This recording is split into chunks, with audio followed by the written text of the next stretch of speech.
Good afternoon, everybody. I'm Paul Brown, one of the two technical advisors for construction, and I'm joined by my colleague Alison, who will introduce herself. Alison? Good afternoon, everybody. My name's Alison Whittle. I'll be delivering some of the slides and supporting Paul, particularly with different delivery models, so to help you sort of plan your assessments for the following year or next year. Just as a little note, as we go along, please feel free to ask some questions, type in some questions that you may have, and we'll try and pick these up as we work through the session. If we don't manage to get through all the questions, then we'll see if we've got any time at the end of the session, and failing that, we'll give you a written response. And finally, this webinar will be available on our events webpage as a recording, so you can actually pick it up later on and re-listen to the webinar. So we'll get started. So today we're looking at the preparing for assessment for the Key Stage 4 Level 2 Construction and Built Environment Qualifications. And if we look at the agenda there, so we're going to do an introduction into the Construction and Built Environment Level 2 awards. As you probably know or are aware, we have two offers in that area for Key Stage 4. The maintaining and built environment and the design and planning the built environment. So we're going to have a look at those in some detail. We'll also look at some of the support resources. We have a huge number of key generic resources to support the learner journey. Hopefully you've already seen all of those, but if not, we will make you aware of those today. We'll also look at some of the key dates for this current year, academic year 17-18. Again, you have those, but it's just useful just to make sure that you understand those. We'll be looking at the assessment. We'll be concentrating particularly on the externally set, externally marked test, but we will also be touching upon the externally set and internally marked synoptic assessment as well. But I also want to take the opportunity to go through a new document we have, an exam guide, in order to help prepare your learners for the exam. And then finally, the assessment objectives and bands, we will touch upon these, but yesterday there was a webinar by our principal moderator on best practice used in the assessment objectives.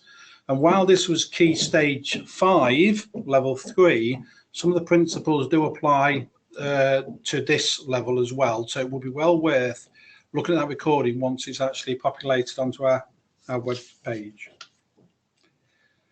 Moving on, as you can see, we have the two offers.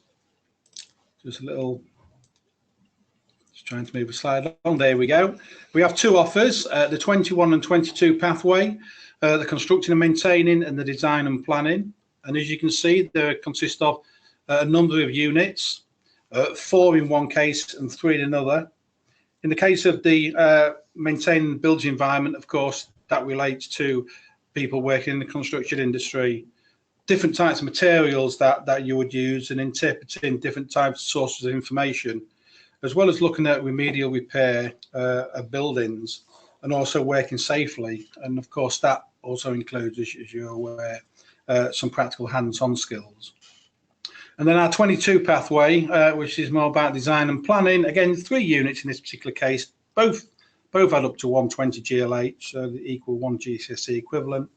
And that's really looking at building design, the design and building process, the design team and calculations relating to design, some use of some computer software and presentation of some ideas. So we've got two kind of different pathways there for centres to choose from. So as we move on, we've got a series of guides available, and now these are key documents to support the learner journey. At the start of this academic year, you should have received a technical welcome pack, which covered things like timetabling, our teaching and learning assessment guide, a moderation guide, an exam guide, links to those said documents. So hopefully you all have seen that. Many of those guides have been updated as a result of feedback from centres. We also sent out an autumn newsletter with some key dates in there for the exams, registering learners, booking the knowledge and synoptic assessments. on this particular slide, if you do click on the balloons themselves, they are hyperlinked, so it should take you straight through to the document. If we look at the marking and moderation guide, again, slightly amended this, improved upon it, made it more easier to read. And just for example, the minimum sample size used to be 10, it's now gone to 12. So if you've got up to 100 learners, then the sample size would be, to be submitted on our portal, would now be 12, which would cover a range of marks from top, middle, and bottom. More details on that when you actually look at the document yourself. So an important document that you definitely do need to have knowledge of and have sight of and read and understand. Then we have another document, exam timetable. Again, the dates for the exams are all known. In the case of the construction one, those are in March, and I'll come back to those later. And again, in the autumn newsletter, there was also reference about exam resits. As you know, you can resit. There's one resit opportunity for the exam. So the first one's in March, the first opportunity, and the resit opportunity is in June. So you may want to do a resit if the learner has failed, hopefully not, but also wants to improve the grade. And then the kind of final document I just want to mention is the Teaching, Learning Assessment Guide. Again, another key document. This was written by an Ofsted inspector to support the learners in preparation for the endpoint assessment of this particular technical award. And it particularly focuses on and looks at the command verbs, which is something I'm going to go into in a bit more detail later on. But it would prepare your learners very, very well for the examinations and the assessments. So as I said, these documents, these key documents, you definitely do need to have seen them and have read them and have understood them. And there is a link there, generic link there, to our technical qualifications resource page. Again, just to make life a little bit easier for yourselves. As we move on, hopefully, again, as I mentioned earlier, we've got a huge volume of resources available to you. We've got the qualification handbook, which really is the nuts and bolts of the delivery to give the breadth and depth within all the units. We have a synoptic assignment pack, which for this year, which would have typically 2018 next to it. It will be password protected, so you can access that if you're delivering that this year. We've got qualification reports from last year, so you can have a look at the national picture. We've also got principals and moderators reports as well, which are very useful documents about how well learners did last year, and some hints and tips, if you like, as to what learners did well and what learners perhaps need some more work on, with reference particularly to, obviously, this Key Stage 2 award qualification.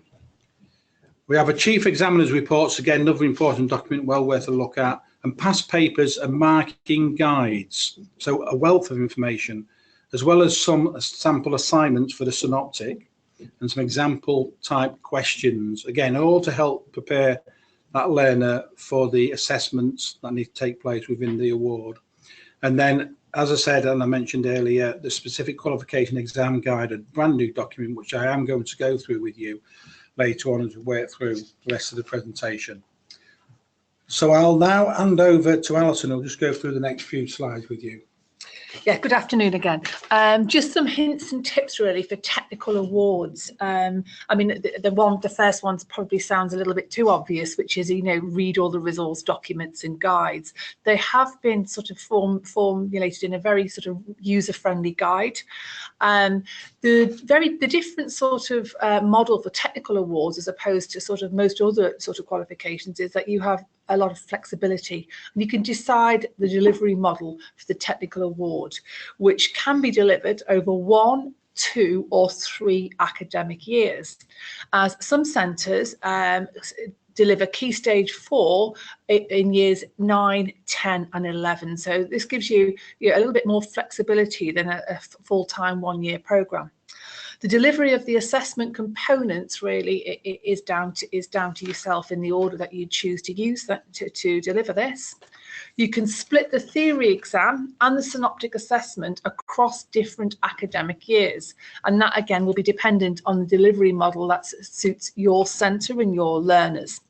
I think it's important to sort of remember to book your learners on for the synoptic assessment and the theory exam in the correct year. And I'll go into that in a little bit more detail at the end.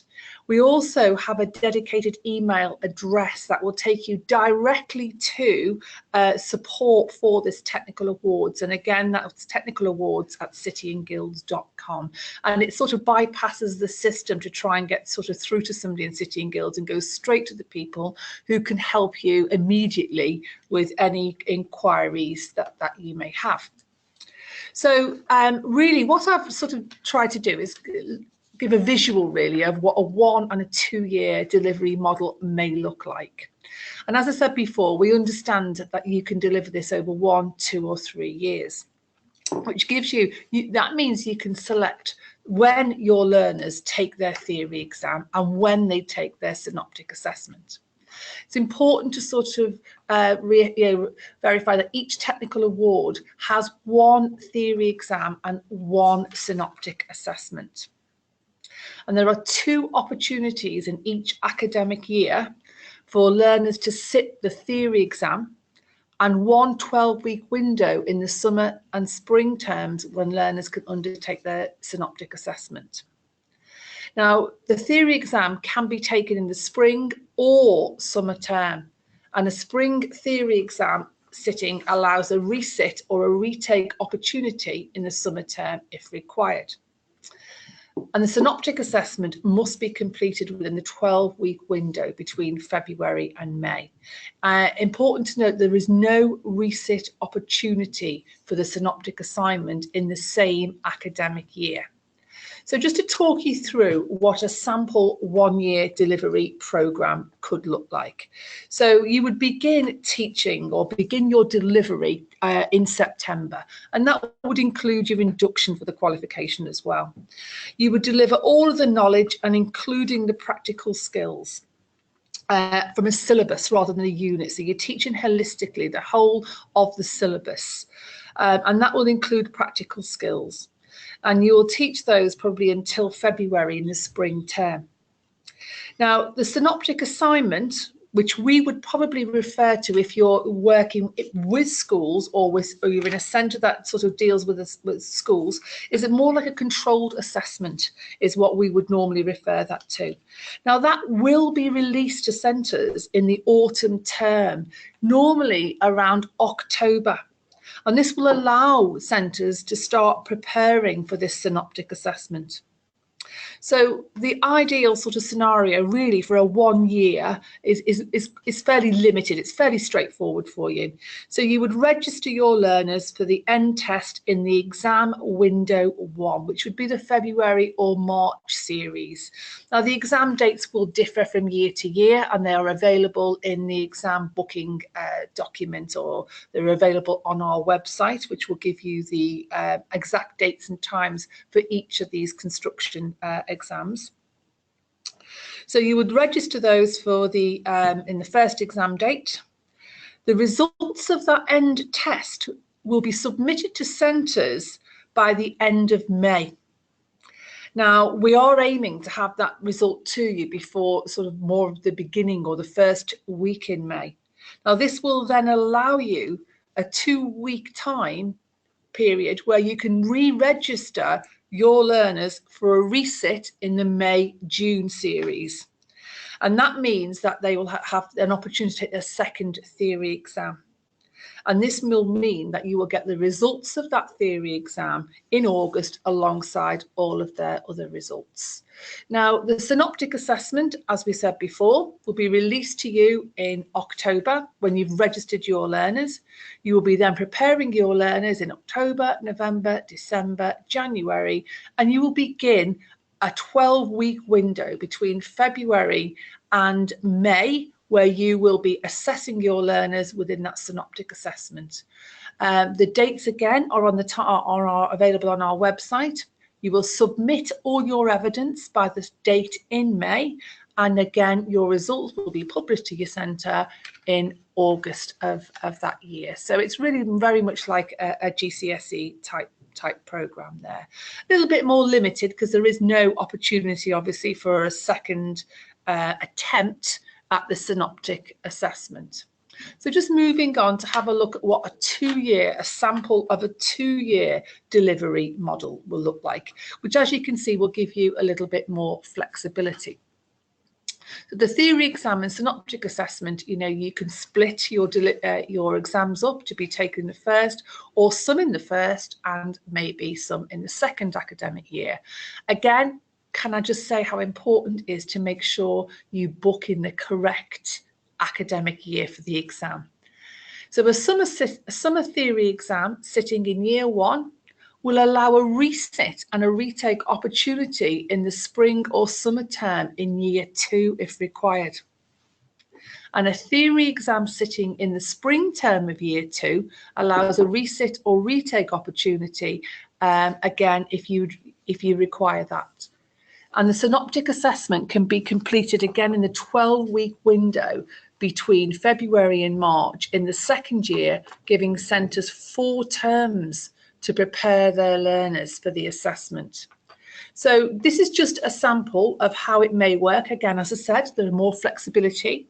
So in year 1, you may want to focus on the delivery of all the syllabus. And you may decide that you would like to enter some of your learners or all of them in the June series, the May-June series in that window at the end of the first year. Now that then means that you would get the results of that exam in August of that year. So you would know who was successful or who may need to resit the following year. You may then, in the February and March of the following academic year, enter those learners that did not achieve in the May-June series. You may enter them again for the February-March series. Now, that then means that you will have the results by May of that year. Now, a lot of time, in some centres or some cases, it may be that some learners may be taken off centres early to complete other subjects for intervention such as maths and English. So this will give you an ideal opportunity to sort of have some control over your exams and when learners can sit. But you may decide not to enter any learners for the theory exam until February, March, the second year. And again, you would have the resit opportunity in May of that year. These are just some sample ideas. The difference with this is you would have the second year, the 2-year model, you would have a full year 1 of teaching your learners all of the practical skills in year 1 and really be more sort of preparing them for the sort of knowledge and the knowledge exam in year 1 while teaching all of the theory, all of the practical skills alongside that. Now, in year 2, you would then book your learners on for that synoptic assessment or that synoptic assignment. That assignment would be released to you in October of the second year. So you would then have until November, December, January to prepare your learners for sitting their synoptic assessment in the February when the synoptic assessment window opens. Again, you have 12 weeks until the date in May when we close the final date for submitting evidence, and those results will be with you in August of that year. Now, for a 3-year delivery model, I'm not going to sort of go into too much detail, apart from obviously to say that, many centres in year 9 teach an awful lot of exam technique, get them prepared for the syllabus, really sort of teach them the practical skills so they have the best opportunity in year 11 or in year sort of 2 of completing to the best of their ability the synoptic assessment. However, I will mention that if you have a 3-year delivery programme, you will have an opportunity to obviously resit. You may want to put your learners in year 10 for the synoptic assessment, and you then have a resit in year 11, obviously, because you've got more opportunities to look at your learners and decide which are more able and which ones you prefer not to sit until they had more experience and were more likely to achieve a higher mark.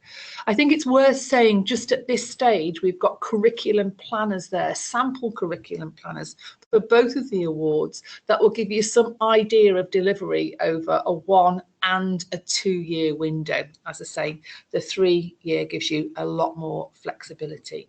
So These slides will all be available to you at the end of the recording. You will be sent the slides, and please feel free to ask any questions.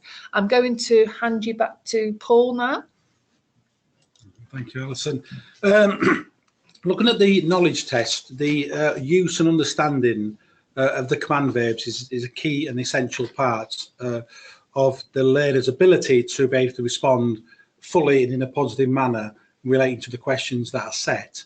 I do suggest that you do have a look at the Chief Examiner's qualification report, and just to kind of give you a flavour of the kind of things that are in that, we found that the learners did particularly well when it came to the recall type command verbs, such as state something, list, label, identify, but didn't do so well and struggled a little bit with the command verbs such as describe, discuss, and explain. Many just did simple bullet points, which lacked the depth of response that I was actually looking for. So it's important to prepare the learners so they understand what these command verbs mean. In order to help with that, we've got a full explanation of each of the command verbs, and you've just got a sample there on the slides of what they mean in our exam guide, which is something I'm going to have a look at shortly with you, and in our technical qualification teaching and learning assessment document. So I do suggest that you do actually have a look at those said documents. Now, hopefully by now, all your learners, this slide is a little bit dated in some respects, but it's useful just as a recap. All your learners are registered, they're all registered for the exam, assuming that they are taking, if they are taking the knowledge test and or the assignment in this particular year. If they're not, as Alison said, then you don't need to book, but working on the basis that perhaps they are, then you would have had the opportunity for the knowledge test to actually choose between a paper-based or an online exam, and you would need to have chosen the appropriate codes for that. So paper-based typically is the 502 and the 504 for the awards, and the online is the 002 or the 004, depending on which pathway you're actually taking. Now, the first exam is in March, and the results of those exams come out on the 14th of May. And then you do have a 2-week window up to the 25th of May to rebook in if any of your learners have failed that first attempt, or they want to, and you want them to improve their grades that they got. And then, as Alison again mentioned, with regard to synoptic assignments, that opens up on the 5th of February for 12 weeks and closes on the 18th of May when you upload the required evidence. Some of the things you do need to think about when you are actually thinking about whether it's paper-based or online are things like some of our markers did struggle to read some of the handwriting by some of the learners. So perhaps maybe the use of computers might be a better strategy for some learners. But equally, there was also issues around if you're in a computer room and you're all typing away, it can get quite noisy and maybe potentially distracting to other learners. So there are things you've got to kind of weigh up and decide which is best for your particular individual learners. And you can kind of mix and match in sense of paper and online. So if the first one was online and you want to do the resit, that could be paper-based or vice versa, or it could be the same. You have that choice to make, so to speak. So as we move on, the assessment requirements for the award, as you know, it consists of really 2 aspects, really. There's a synoptic practical assignment, which you all have now, and you've seen what that is. And the window opens on the 5th, which was yesterday. So what that is an externally set. You mark it and standardise it, and then we externally moderate it, go through a national moderation process and create a grade and outcome of a grade for that qualification, that aspect of the assessment. And it's worth 60% of the overall grades. And then we have the external assessment, the theory exam, which we set and we mark, and that contributes 40% of the overall grades. And as I said, you do have a reset opportunity in year for the theory exam, but for the synoptic assignment, there isn't an in-year resit. So if they do fail, then the next opportunity will be the following year, so that will be 2019. So you need to think about that as we move through. So what we've got here then is we've got the technical award in maintaining and planning built environment. It's a 2-hour test. So it's 2 hours, and as I said, it's set and marked by ourselves, Sitting Guilds, and you've got the dates there. But as you can see in the brackets, I always say refer to the exam timetable that you actually have. And as I said, you can do paper or online, and they're the codes for the associated pathways, the 6/7/2021 or the 6/7/2022. Hopefully you've got the right codes. So it might just be worth you double checking. I'm sure you'll be fine. The number of questions in each of the awards slightly differs. It's to suit each individual one. So in the 21, there's 10 to 14 questions, and in the 22 pathway, the design, there's 12 to 14 short answer questions with an extended kind of response question in there as well. And again, as I said, it contributes 40% of the overall grade, and it's a fail, pass, merit, and distinction. Another tip I would suggest is I would suggest and advise that when the learners are in the exam for 2 hours, that they actually stay for the full duration. We did find last year that perhaps if a learner was only in there for an hour or so and left, was disrupting the learners as they left, but also didn't do particularly well or as well as they could have done because they rushed it. So my suggestion, my advice would be to say to the learners, it's a 2-hour exam and you're in the room for 2 hours.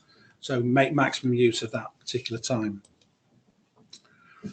So as we move on, I mentioned our exam guides, which I'm going to go into more detail later on, and gives more structure to the actual assessments. But effectively, the knowledge questions consist of 3, I suppose, different types of questions. There's a recall of knowledge, and as I said to you earlier, the learners did quite well on those type of questions. Then there's the understanding of the concepts, theories and processes, more challenging, and they didn't do so well. And then we have an integrated application of both going across the breadth and depth of the units, covering the knowledge and understanding, so they can link things together. And again, learners tended to struggle on that. But in order to give yourselves some idea of where these questions are concentrated, on the assessment outcome for AO1, then you can see 48% for pathway 21 is associated around those types of questions. AO2, it's 37%, and then the kind of applied knowledge going across the whole breadth is worth about 15%. So you need to, it gives you a bit of a breakdown, if you like, of the assessment objectives and how they're built up and the types of knowledge questions. So the AO1 really is going to be about your state, your list, your identify type questions. And your AO2 is going to be those more challenging questions about explaining things, describing. So there's associated weightings there for those particular questions. And then AO4 is that stretch and challenge type questions, perhaps around the case study or scenario type approach. And again, you've got, in that particular example, you've got 15% weighting. So as we move through, we've got, just take an example of the 6/7/2021 constructing and maintaining the built environment qualification. Just gives a breakdown of the units and the number of marks associated with each of those units. So again, it just gives you some guidance as where you need to concentrate and where you know the questions are going to come from in relation to each of the particular units. Total of 60 marks. And then I've also put the 6/7/2022 in there as well. This one is 3 units, as you know, but again, still comes to 60 marks, but again, gives you the weighting, if you like, of where the questions in the knowledge test are going to come from. And as you can see in that example, 206 is quite a bulk of the questions going to come from that particular area. So what you've got here is a slide. You've got that teaching, learning and assessment guide there, but what I've got there is the link to the examination guide. We're going to click on that link and hopefully it will bring up the said document, which I'm just going to work through with you. As I said, this is a brand new document which was requested by centres, and we're just trying to find it as we speak. It looks like we've got a little bit of a technical issue. If we go back to the slides, so page not found, no doubt you can all see this on the screen. We'll give it another go.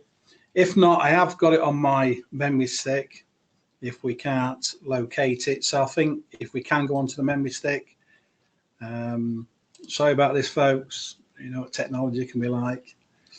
So we'll come out of the slide and we'll hopefully be able to bring up the document I'm referring to.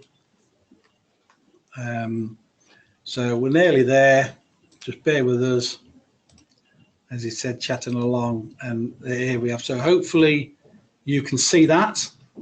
So what that is, it's just the 6/7/2021 document. There's one for the 6/7/2022, and it's an exam guide. And I said this is a brand new document, and again, as a result of feedback from centres saying that they would like more help and guidance on this in terms of preparing for the assessments.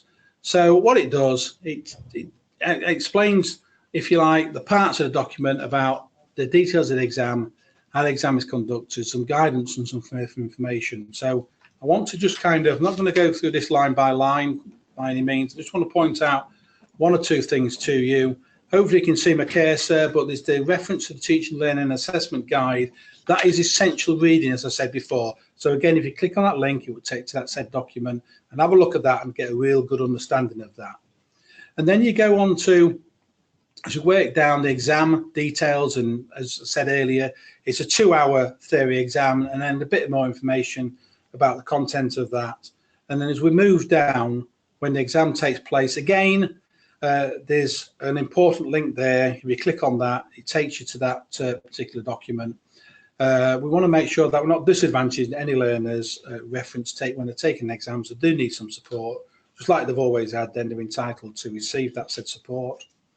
And again, if you then scroll down, it talks about the exams, how the exam is structured, which I've mentioned earlier. You can see there that in this particular case, 60 marks, as we said, and 10 to 14 short questions, and one more extended type question there, as you can see from there. And then as we move through the document to the assessment objectives, again, we've already kind of been through this, as I mentioned earlier on the previous slide, but the recall of knowledge, remember, that's about the learners responding to the command verbs such as list, label, identify. And with regards to the AO2, more challenging describing, explaining, comparing type of command verbs that are used there. It's so important that the learners understand the meaning of those said command verbs.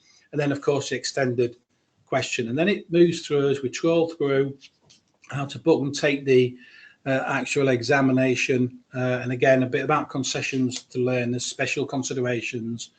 Nothing that you're not familiar with from just because there's a new qualification. No, those aspects arrangements are still in place, and quite rightly so, to support the learner and give them the best opportunity to do as well as they possibly can. And then it goes into the actual exam, and in this case, I say it's a 21 pathway, so it consists of 4 units, gives you a breakdown of the units and a bit more detail about what is in the exam. And then as we scroll through, it talks about each in particular unit, the number of marks associated with that particular unit, and a bit more of a breakdown of the kind of topics that within those subject areas. Again, all reinforced if you look through the handbook with regards to the units in the handbook as well. So those documents go hand in hand. And again, a total of 60 marks, as you can see there. 9 marks associated with the more challenging scenario type based questioning. And then as we work through, we've come along to an exam guide in terms that it gives you a breakdown of what the command verbs mean. And as I said, it's so important that the learners understand what they need to do and describe something or to discuss something. As I said, what we found the learners did particularly well with list and label, but really struggled with compare and describe type requirements. And that list goes on. A bit more detail as you can see as we scribe through. And then there's a little section here on question types. So in the first one, you've got these 3 reasons why, these 3 marks associated with it. The command verb is list. So that's what the learner should be focused on there, is list. So they need to provide a list, and there's associated perhaps answers on the right hand side, as you can see there. Again, this is for your benefits yourselves. But the command verb there is list. We found learners handled these questions quite well. And in this particular example, there's also a part 2. where it's described. So the command verb there is describe. Again, learners found this a bit more challenging. And also, we also found that where there were two parts to a question, sometimes the learners perhaps didn't always take the time to read them thoroughly enough and respond to the particular latter part of the questioning. So when it does consist of several parts, then it is important that the learners do read it thoroughly. And then it's another example, an extended kind of response type question here. As I said, the learners didn't do so well on here, normally based around the case study or scenario type approach there. But again, you've got a command verb there, discuss, it's worth 9 marks. So learners need to understand what they mean by discuss. What does that require them to do? And again, what we give you is indicative content, so the kind of thing that the learners should be picking up in their responses to those particular questions. So again, a bit of a list there. Don't mean you have to capture every single thing, but it gives you a really good idea as to what should be in there. The other thing is, it might be worth you taking an extended response type question and actually getting the learners to actually complete it themselves, and then maybe even swap their own work between themselves and mark their own, and then give feedback on how well they answered those questions. Again, all kind of building up that learning and greater understanding of responding to these more challenging questions where you get the marks which are going to get you to that distinction star type level. And then it actually looks at the bands. So it actually gives you an example of response from a learner of a lower level response, shall we say, there in the first one. And then band 2, 4 to 6 marks, the response from a learner, more depth, more response in terms of content than the previous one. So therefore allocation of a greater marks. And then finally, an example from a learner who scored some quite high marks. And as you can see, there's more detail there than the previous example, demonstrating greater understanding, the breadth and depth of the indicative content of the question. So hopefully that little section just gives you some idea of how you might use these bands in order to decide on what marks a learner should be allocated. And then as we move on, we're nearly at the end of the document now. We've got some exam techniques, some tips, if you like, how to prepare your learners for the exam. Again, some of these things won't be new to you, but maybe 1 or 2 might be. And then what about at the start of the exam, how you should prepare the learners. One of the key things, of course, is getting the learners to read thoroughly the questions rather than rush through it and then respond in an appropriate way, missing the points, if you like. And then answering the questions, again, a few hints and a few tips there for you to have a look at. And candidates should always attempt all questions. And it might well be that as they look at the questions, they might want to focus on, avoid some that they're not quite sure of and concentrate on the ones where they're quite comfortable with and then go back to those ones. But it is important that they actually go back and don't forget. And then there's a little bit of talk there about the extended questions. And as I said, in our chief exams report, it gave quite a lot of detail about how this was responded to. So I would do suggest that you actually have a look at that document. And then just towards the exam. So the final kind of page just relates to some further information, but to kind of summarize the kind of things to help prepare the learners for the knowledge test, things like regularly testing their knowledge and understanding of the command verbs and recapping on those command verbs, perhaps writing them into a scheme of works, lesson plans, little and often, I would suggest. Okay, so that they keep reinforce what these command verbs mean. Perhaps you might want to make a chart on the wall of the command verbs and what they mean. Perhaps use a flashcard, something of that ilk, to actually test their knowledge and understanding to help reinforce that from the learner's perspective. The other thing, of course, also is about note-taking to help prepare for revising for the exam. There are a number of techniques available, and again, it is a skill in itself, so it's important that learners kind of develop that. The other thing, of course, is we've got some sample papers on the web page, as you know. It's to actually look at one of those and maybe the learners unpick it perhaps from an examiner's point of view, as though they were the examiners, and they critically analyse that and then feed back to the rest of the group as to what they found. Again, it's all about helping them identify what needs to be in a particular response. And then perhaps finally, about helping them develop techniques to recall facts and knowledge, but there's a bit more required than that. It's about linking those facts and knowledge together. Maybe some kind of concept mapping kind of strategy, something of that ilk. There are a number out there. But it is important that the link their knowledge and understanding in order to achieve good marks when it comes to the more challenging questions in the knowledge test. So we're going to click out of that and hopefully come back to the presentation. I hope, yes, and I'm going to have to find where I left off. Sorry about this, but we shall get there. I've gone past myself. I think we're at that point there. Yeah, I'll let Alison just move that. It's a bit closer than myself. So it looks like we're not quite ready. Hopefully, there we go. Technology, bless it. Okay, so now we'll just have a quick look at the synoptic assignment. As you know, we set it, you mark it, and we nationally moderate it and we give a grade. So the practical assignment, in the case for the award, it's a written type of assignment, or some practical, depending on which kind of pathway you're doing, a mixture of both.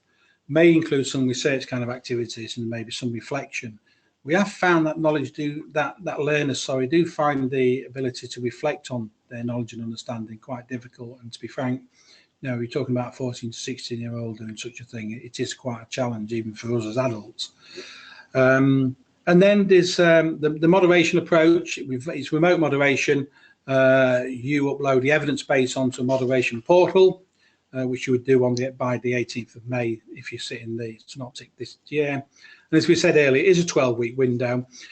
I would probably suggest that you would tend to do the synoptic the latter part of the 12 weeks, but you just do need to be a little bit wary in that if you are planning to do that, let's say you're planning to do it in the last 2 weeks of that 12-week window, you just got to think about whether the learner is ill for those 2 weeks, what you're going to do. So, you know, none of us can tell the future, but it's just something to kind of bear in mind. Because as I said, with the synoptic assignment, there isn't an in-year reset. The next opportunity would be the following academic year. So effectively, from a performance indicator point of view, then it would be a fail, even if they pass the knowledge test. So you just need to be aware of that. So as we move on, again, for the assignment, just to give you an overview of where the types of questions, the weightings are coming from. Again, a lot of recall there, as you can see, and understanding. It just gives you that kind of idea of where to put your attention, if you like, in relation to the synoptic assignment. And as we move on, what you've got following is a table, which you've got a synoptic assignment, gives some indicative idea of the kind of marks in order to get past merit or distinction. So a learner would actually end up with a certificate which would say on their synoptic assignment, and let's say it's a merit. That's great, and then there'll be a theory exam outcome as well. Let's say that's a merit, and that is fine. However, if a learner manages to get distinctions, then we go through an aggregation kind of modelling where we put those 2 marks together, and there is the potential for the learner to come out with an overall grade of a distinction star. So as a learner, just to recap, just to make sure I explain that properly, I would get an overall certificate for the qualification and pass merit distinction, possibly distinction star, but behind that would be individual grades for the synoptic assignment and the theory exam. So I mentioned earlier about a webinar that actually took place yesterday, and hopefully if you click on that link, I don't think it's probably uploaded yet on our events webpage, but I do suggest you have a look at it. As I said to you earlier, it is relating to Key Stage 5 and some Level 3 construction and built environment are 6, 7, 20 offer there. But it does look at the grade, the use of the bands and the grading and the responses from learners. So, and I saw it yesterday, and some of that information would certainly be useful to yourself. So once it's populated on there, again, like this, because it's recorded, you can then look at that at your leisure, and hopefully you'll find that of some real benefit. So the final slide really is about, we provide a lot of technical moderation support through our moderation support team. So again, I'm sure one or two of you have been in contact with them direct, so you can email them, and it's things like where to find documents, general kind of technical queries, timelines, registrations, approvals, exam timetables, moderation time, the kind of bits and bobs, if you like, that enable you to be able to successfully deliver this award. But of course, the likes of myself, then please feel free to contact me direct if you have any technical questions relating to the content of the actual award, and perhaps what does this mean, what are you expecting to have as an outcome for that, with regards to the content of the award itself, be whichever pathway, it doesn't matter. So hopefully you've found that of interest and of use. As I said, you can listen to the recording. Hopefully it'll be populating in a few days. I'm not sure if we've got any questions that we can look at immediately. We're just looking now before we sign off. If we don't manage to answer all the questions, or any questions come in later, then we will respond to those questions in a written format. Again, it looks like may well be a technical problems again, maybe hindering us a little bit on this. What I will say to sort of just highlight, we have a frequently asked question document on that is purely dedicated to Key Stage 4 technical awards, and I know it's a generic document, but that's available on our website, and it really sort of digs into the detail of you know, people ask about performance points, they ask about grading from off-qual. There are certain sort of questions that may be very specific to sort of 14 to 16 and at this age group, and the fact technical awards count in the performance tables as a GCSE equivalency. So all that information is available on our website in an FAQ document, along with, as I say, specific curriculum planner resources. I think there's a resource checklist, and lots of different support there. But please do feel free to sort of use the technical awards at cityandguilds.com or the emails that you've seen on these slides, which we will get out to you as soon as we sort of, by tomorrow morning, you'll have them all. So we would like to sort of, well, I know I'd like to thank you very much for all your time. I'm just going to hand over to Paul to sign off really now. Yeah. Well, okay, thanks for that, Alison. So hopefully you found that of interest. We will be doing some more webinars in the future, so it's a case of watch this space, so to speak. But we'll sign off now, and as Alison said, we'll get the copy of the presentation over to you. Okay, thank you.